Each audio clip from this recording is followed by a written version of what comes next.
On Wall Street, large industrial companies were in focus. Both General Electric and Honeywell reported better than expected earnings and revenue for the quarter. And that's important to investors because these are companies that operate across the globe. Bob Pisani has more from the New York Stock Exchange. 3 industrials and 3 good earnings reports today. After a big week for banks, industrials are beginning to report first quarter earnings, and the results generally pretty positive.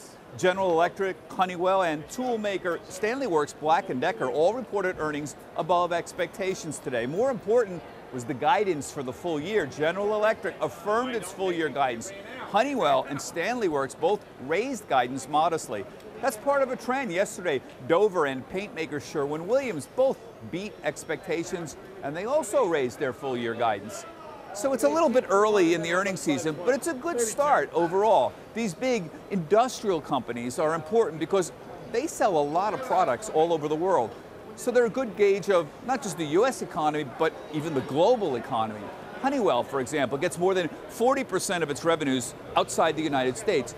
They make thermostats and parts for air conditioners and heaters and fans and safes and home generators, paper shredders, all sorts of things all over the world of an industrial nature. The bottom line, banks and industrials are off to a good start, but it's still not clear if these somewhat higher earnings are enough to really move the stock market forward, given that stocks are expensive right now. There's also significant geopolitical risks out there, and it's also not clear when President Trump can get his tax cut plan together and also get it through Congress.